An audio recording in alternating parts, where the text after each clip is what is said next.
आज है 1 अगस्त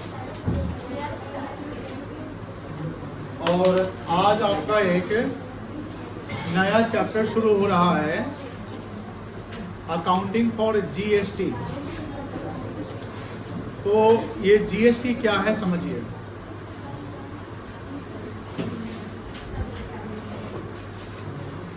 बुक बंद कर लो, सब सारा कुछ।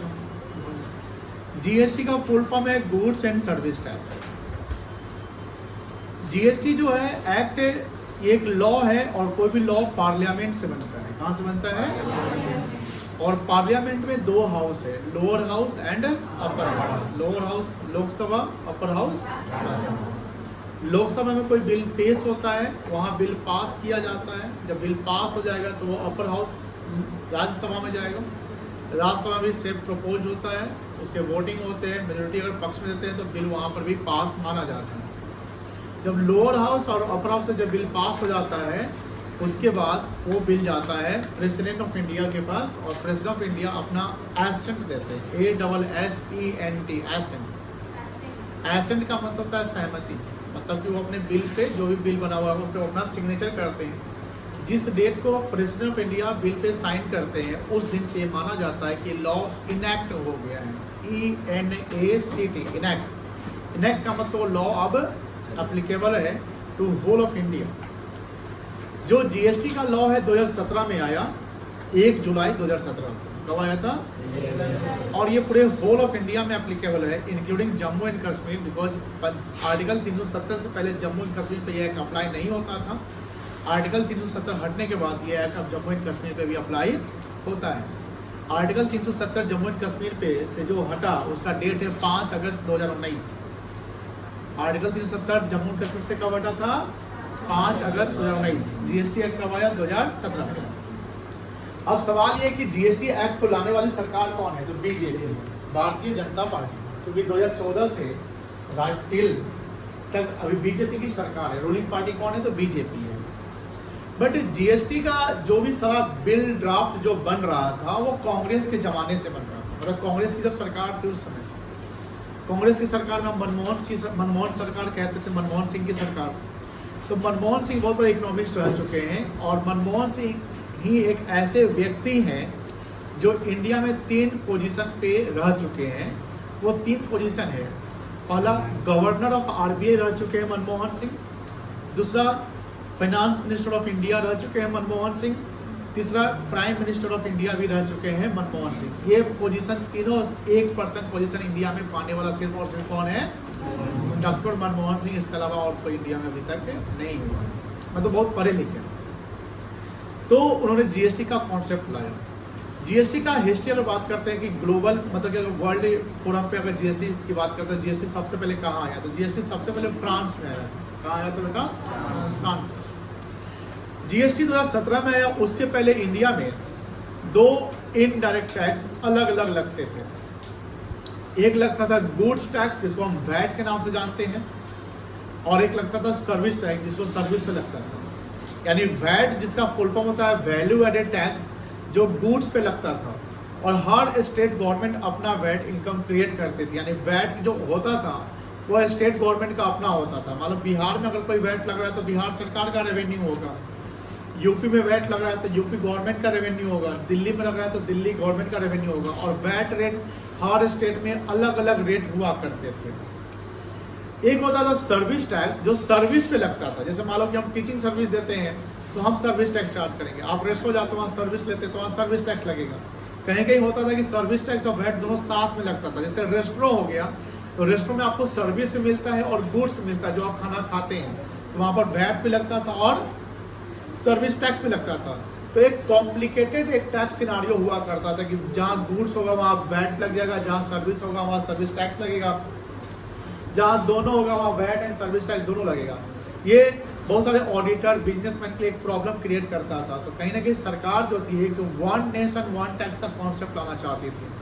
ये मनमोहन सिंह की सरकार ने पूरा बना रखा था, बट सरकार कभी कभी होता है कोई पॉलिसी हम बनाते हैं बट उसको इम्प्लीमेंट नहीं कर पाते, बिकॉज पूरे इंडिया लेवल पे इम्प्लीमेंट करने में बहुत सारे टाइम, समय एंड कहीं ना कहीं पॉलिटिकल इम्बैलेंस का सामना करना पड़ता है। जब लेकिन जब बीजेपी की सरकार आई, जिसको हम मोदी सरकार के नाम से जानते हैं, तो मोदी सरकार आया तो 2017 में 1 जुलाई 2017 को जीएसटी लाया गया। जीएसटी को ही वो कहते हैं वन नेशन वन टैक्स। क्या कहते हैं?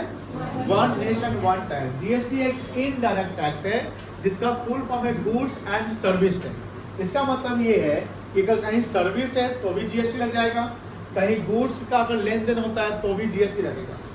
जीएसटी चार्ज कौन करता है? जीएसटी चार्ज करता है एक रजिस्टर्ड डीलर ऑफ जीएसटी। कौन चार्ज करता है? Registered dealer of GST. एक सर्विस प्रोवाइडर रजिस्ट्रेशन और इन जीएसटी कब करवाएगा? जब उसका 1 साल का जो रिसीट्स है, रिसीट मतलब जो एनुअल टर्नओवर है, अगर 20 लाख या उससे अधिक हो जाए तो जीएसटी में रजिस्ट्रेशन करवाएगा। जैसे मान लो कि मैं कोचिंग पढ़ाता हूँ, तो मैं यहाँ पर टीचिंग सर्विस दे रहा हूँ। क्या दे रहा हूँ? मैं यहाँ कोई सामान नहीं बेच रहा हूँ। अब इस कोचिंग की अगर एनुअल रिसीट 20 लाख या उससे अधिक हो जाएगा तो इस कोचिंग को जीएसटी में रजिस्ट्रेशन करवाना पड़ जाएगा। उसके बाद ये कोचिंग कहलाएगा रजिस्टर्ड डीलर। देन जब आप लोगों से फी वसूला जाएगा या जब आप फी देंगे तो फी के साथ साथ उसमें ऐड रहेगा जीएसटी। एजुकेशन पे जो जीएसटी 18% है, यानी कहीं ना कहीं वो जीएसटी के कारण एजुकेशन फी यानी ट्यूशन फी क्या हो जाएगा? आपका महंगा हो जाएगा। बट चूंकि ये ट्यूशन ये जो कोचिंग है वो अनरजिस्टर्ड है, बिकॉज इसकी एनुअल रिसीट जो है 20 लाख से कम है, कोई दिक्कत नहीं है। तो जो सर्विस प्रोवाइड करता है उसके लिए कितना लिमिट डाला गया है? 20 लाख का। लेकिन जो सामान बेचता है यानी फिजिकल गुड्स बेचता है उसके लिए जो लिमिट है वो 40 लाख का लिमिट है। कितने का लिमिट है? यानी किसी भी दुकान पे, जैसे मान लो कोई किराना दुकानदार है, बड़ा दुकानदार है, और वो अगर सामान सेल करता है और उसका रिसीट 1 साल में 40 लाख से अगर ज्यादा का सेल हो जाता है, सेल की मैं बात कर रहा हूँ, क्या बात कर रहा हूँ? सेल, प्रॉफिट की नहीं बात कर रहा हूँ। यानी पूरा सामान बेचते हैं उसका वैल्यू 40 लाख से अगर ज्यादा हो जाता है तो आपको कंपल्सरली जीएसटी लॉ के अनुसार जीएसटी में आपको रजिस्ट्रेशन करवाना पड़ेगा। अगर आप नहीं करवाते हैं और आप पकड़े जाते हैं तो कहीं ना कहीं सरकार आपके अगेंस्ट में एक्शन लेगी, पेनल्टी लगाएगी। ऐसा कुछ न्यूज मिला है कर्नाटका के केस में। कर्नाटका, या आपने एक देखा होगा कि गोलगप्पा वाला को भी जीएसटी का नोटिस आ गया। न्यूज सुने थे? कभी नहीं सुने हैं आप तो? गोलगप्पा वाला जो था ना, जब वो यूपीआई रिसीट लेता था तो इतना गोलगप्पा साल भर बेच दिया कि उसका रिसीट 40 लाख से ऊपर का हो गया। अब चूंकि होता था कि सरकार को पता कैसे चलेगा, तो आज सरकार देखो यूपीआई सिस्टम इतना ज्यादा ले आई है कि आप एक समोसा भी खाते तो यूपीआई कर देते हैं, तो सारा उसका रिसीट तो बैंक में हो गया, तो बैंक ट्रांजेक्शन व्हाइट मनी हो गया। अगर आप कैश में लेन देन करेंगे तो उसको छुपा सकते हैं, लेकिन बैंक अगर मान लो कि मुझे कोई कैश में ट्यूशन फी देता है, हम उसको छुपा सकते हैं। ऐसा हम छुपाते नहीं है पर हम छुपा सकते हैं। बहुत सारे टीचर ऐसा करता है, लेकिन मान लो कि कोई हमको यूपीआई पेमेंट करेगा तो हम छुपा पाएंगे नहीं, तो बैंक में रिकॉर्डेड हो गया। तो गोलगप्पा वाले के कहानी क्या था, कुछ 40 लाख से अधिक का रिसीट उसका गोलगप्पा बेचकर 1 साल का हो गया। अब उसका पूरा लेखा जोखा जब चेक किया गया तो एक आदमी के अकाउंट में इतना जा रहा है, तो उसका देखा कि जीएसटी चार्ज किया कि नहीं किया, तो उसने जीएसटी को चार्ज नहीं किया था। उसको नोटिस मिल गया, वो परेशान हो गया सीए के पास, देखिए साहब ऐसा ऐसा। कभी किसी इनकम टैक्स का या जीएसटी का नोटिस आया तो घबराने की बात नहीं है, उसको आप समझिए, उसके अनुसार उसका एक्शन लीजिए, आपको क्या रिप्लाई किया जाएगा। साउथ में बहुत सारी घटनाएं ऐसी मिली है कि जो स्ट्रीट वेंडर है, सब्जी वाला है, मसाला वाला है, समोसा वाला है, उस सबका सेल भी 1 साल में 40 लाख से ऊपर हो गया, लेकिन उसने जीएसटी का रजिस्ट्रेशन नहीं करवाया है। सबको सरकार ने नोटिस भेज दिया कि तुम जीएसटी का ही नहीं भरा है। तो जीएसटी का लिमिट जो है गुड्स पर कितना लाख का है? 40 लाख का है। सर्विस पे कितने लाख का है? तो अगर आप उससे कम बेच रहे हैं तो आपको जीएसटी में रजिस्टर करवाने की जरूरत नहीं है, लेकिन जैसे ही आप उसको क्रॉस कर गए तो आपको रजिस्ट्रेशन करवाना पड़ेगा। जब रजिस्ट्रेशन करवा लिए तो आप क्या कहलाएंगे? Registered dealer of GST. Sir register करवाने के बाद क्या होगा?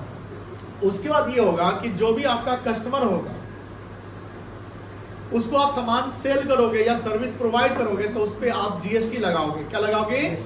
एंड उससे आप जीएसटी भी रिकवर करोगे। बट अल्टीमेटली क्या, जो जीएसटी देने वाला फाइनल कंज्यूमर होगा, कौन होगा? जो आपका बायर है, वो आप उससे जीएसटी कलेक्ट करोगे, लेकिन वो आपके पास जीएसटी नहीं रहेगा। आप ये पैसा किसको पेमेंट करोगे? गवर्नमेंट को दोगे। किसको दोगे? तो कहीं ना कहीं जो रजिस्टर्ड डीलर ऑफ जीएसटी होता है एक एजेंट का रोल प्ले करता है। किसका रोल प्ले करता है? किसका एजेंट बनता है? वो सरकार का एजेंट बनेगा। वो सरकार बोलेगा तुम ना जीएसटी में रजिस्टर करवा लो, कस्टमर तुम्हारे पास सामान जो खरीदने आएगा तो तुम उसे जीएसटी ले लेना और हमको तुम दे देना चाहिए। वो जीएसटी जो बिजनेसमैन अगर जैसे मान लो कोई रेस्टोरेंट जाते हैं वहाँ जीएसटी लगता है, कोई सामान खरीदते वहाँ जीएसटी लगता है, तो सेलर आपसे जीएसटी लेकर किसी और को देने वाला है, तो एजेंट ही ना कहलाएगा एक तरीके से। किस एजेंट कहलाएगा? गवर्नमेंट एजेंट कहलाएगा। कोई दिक्कत नहीं है। अब बात होती है कि इंडिया में जो टैक्स की जो सिस्टम है ना, इंडिया में टैक्स के सिस्टम दो प्रकार से बांटे गए। ऐसा नहीं कि भारत जब आजाद हुआ उसी समय से टैक्स लग रहा है। भारत जब आजाद नहीं था तो उस समय किसका रूल था इंडिया में? कॉलोनियल रूल था, ब्रिटिशर का रूल था।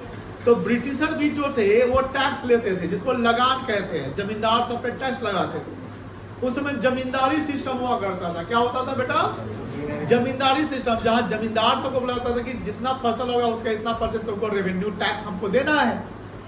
और जमींदार सब क्या करता था? जो लैंडलेस फार्मर हुआ करते थे। कौन?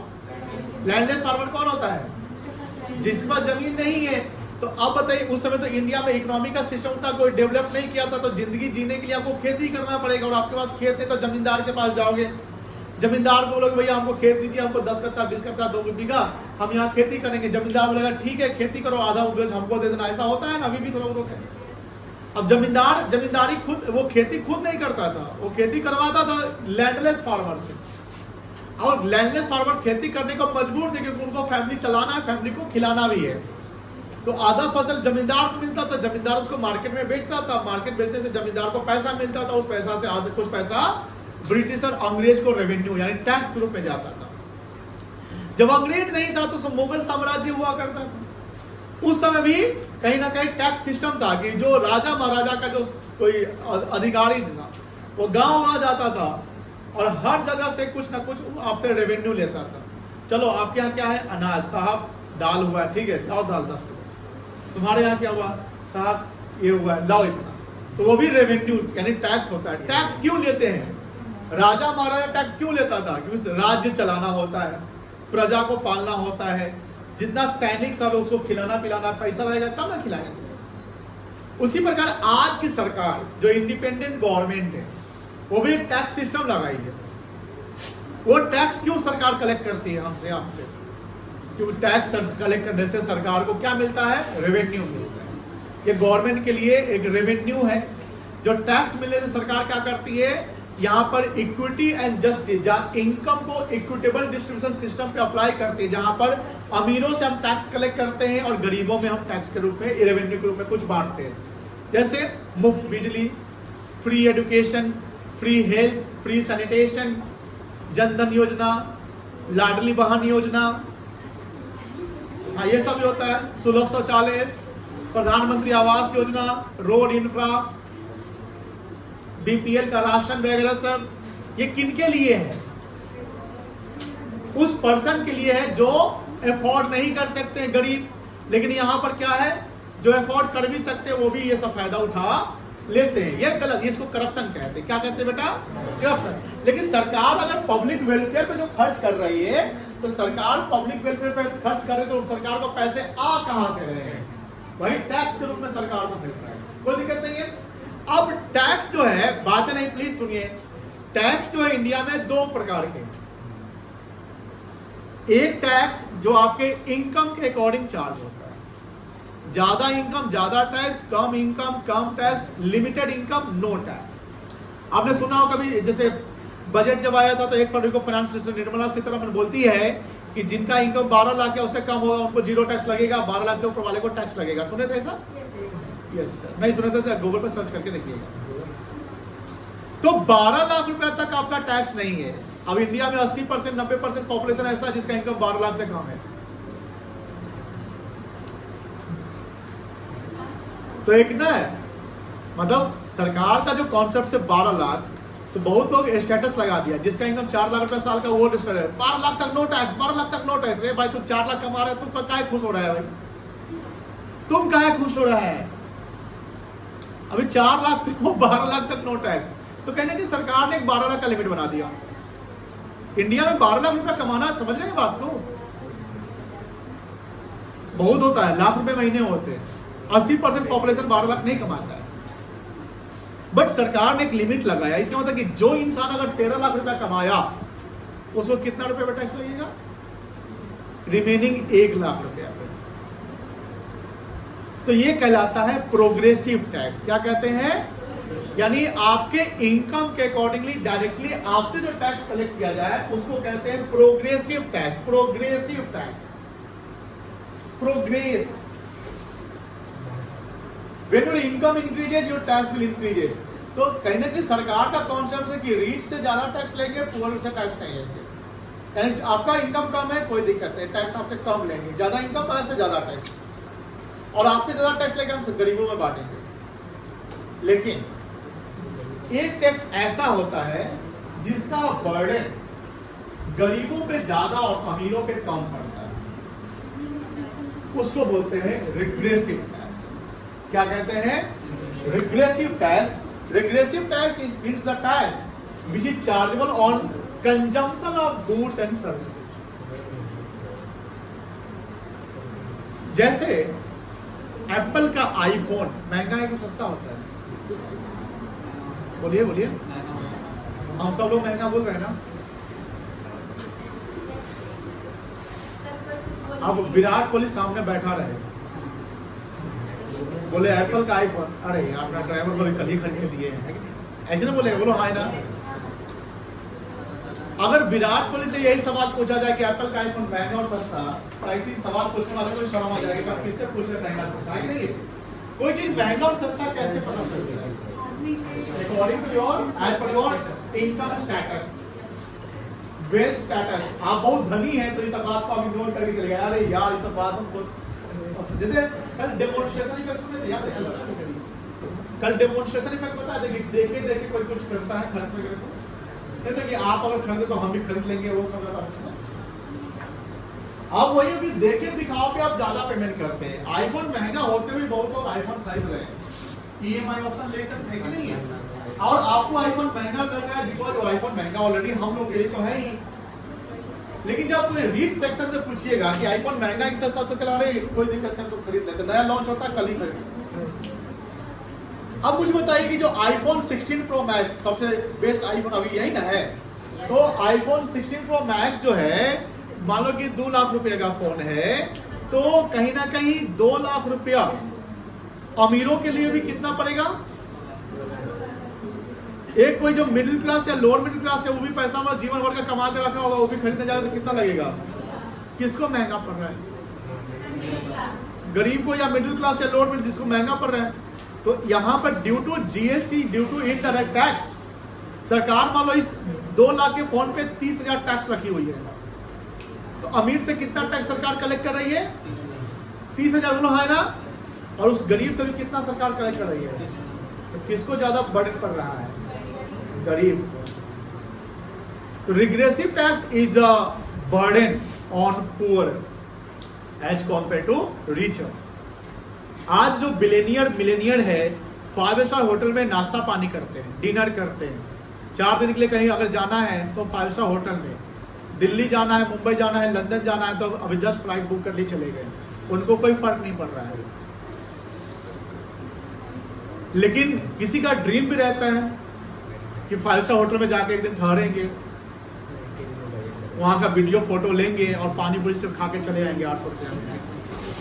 इवन तो आप पानी पूरी खाते तो 800 कम ही बोल दिए हैं, 1200-1500 लग जाएंगे आपको। खाइए 6 को पानी पूरी 800 वहां पर डुबा के आइए।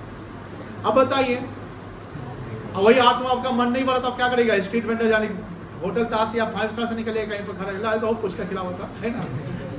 तो यही बात है बेटा, 5 स्टार होटल में रहना गरीबों के लिए एक ड्रीम है, बिकॉज 5 स्टार होटल वाले गरीब देखकर पैसा कम तो नहीं करने वाला है। तो कोई सामान जब, जिसको हम रिग्रेसिव टैक्स कहेंगे, रिग्रेसिव टैक्स क्या होगा कि इनडायरेक्टली आपके इनकम पे लग रहा है। तो टैक्स यहाँ पर हमने बोला कि टैक्स का 2 सिस्टम है, प्रोग्रेसिव हो गया और क्या हो गया? Regressive. Progressive tax direct tax कहलाएगा। प्रोग्रेसिव टैक्स क्या कहलाएगा? Direct tax. Direct tax India में एक टैक्स है जिसको बोलते हैं इनकम टैक्स। क्या बोलते हैं? Income tax. पहले 2 टैक्स हुआ करता था डायरेक्ट टैक्स, एक इनकम टैक्स और एक वेल्थ टैक्स हुआ करता है। वेल्थ मतलब धन कर। तो अरुण जेटली फाइनेंस मिनिस्टर एक समय थे, अब वो लेट अरुण जेटली हो गए हैं, तो उन्होंने वेल्थ टैक्स को एबोलिश कर दिया। क्या कर दिया?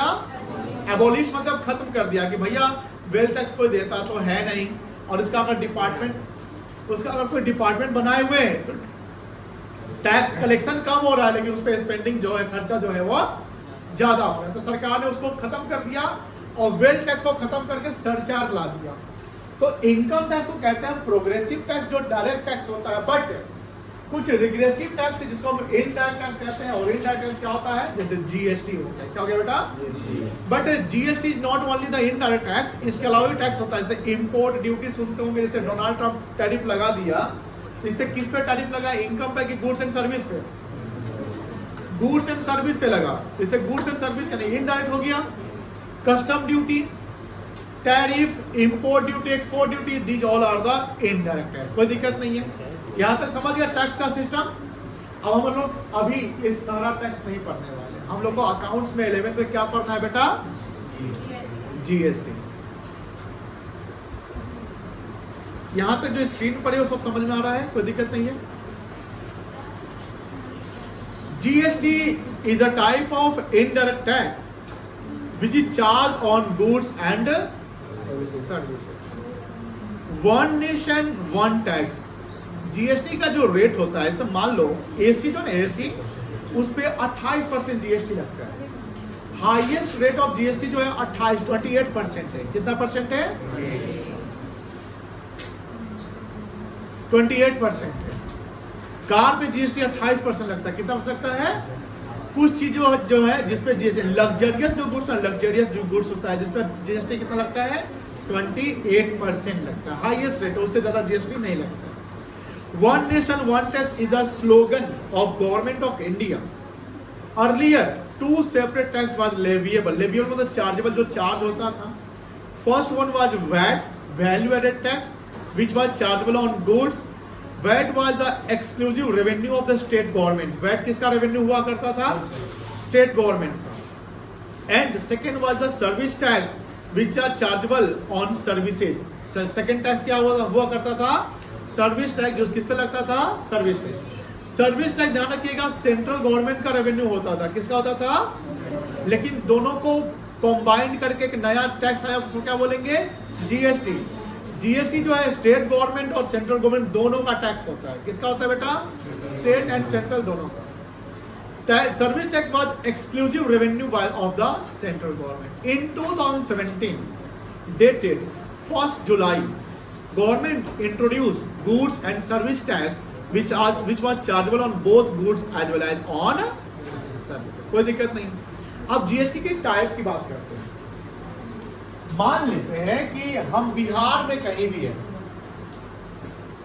बिहार में कहीं भी है और यहां पर कोई गुड्स को हमने खरीदा, कंज्यूम कर लिया, तो बिहार में सेलर भी बिहार का है, बायर भी, तो इसको बोलते हैं इंट्रा स्टेट ट्रांजेक्शन। इंट्रा मतलब है with in the state, intra मतलब क्या हुआ, with in.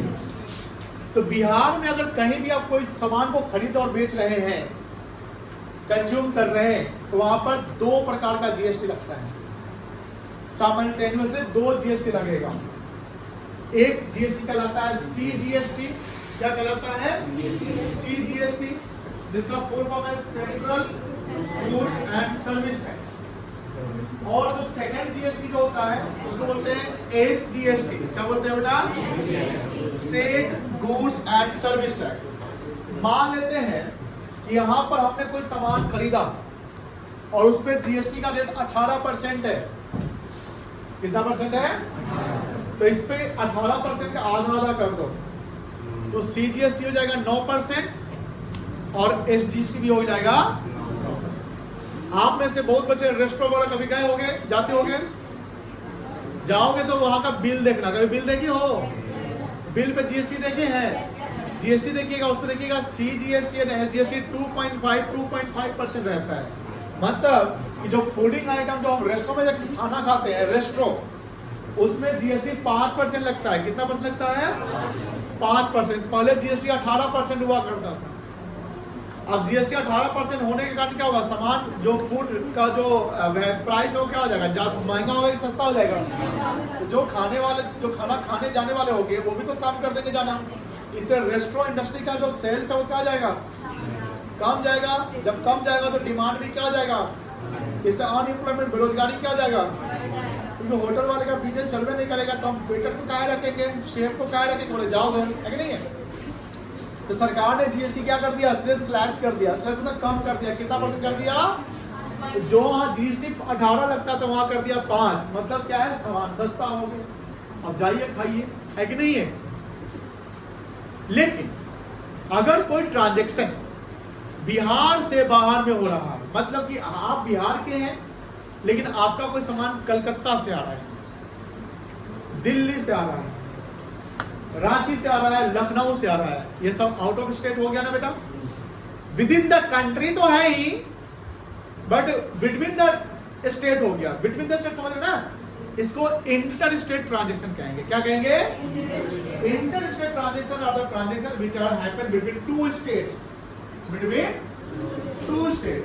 Inter state transaction is the transaction which is happen within the state, यानी एक स्टेट में हो और 2 जिला के बीच में हो तो उसको क्या कहेंगे? Intra state. वहां 2 जीएसटी लगेगा, क्या क्या? सीजीएसटी और, लेकिन जब 2 स्टेट के बीच में ट्रांजैक्शन होगा तो वहां एक जीएसटी लगेगा, इसको बोलेंगे IGST, integrated goods and service tax या inter state goods and service tax. जो यूनियन टेरिटरी आ जाता है ना, यूटी जिसको कहते हैं, क्या कहते हैं, वहां यूटी जीएसटी लगता है, union territory goods and service tax. कोई दिक्कत नहीं है, ये समझ में आ गया।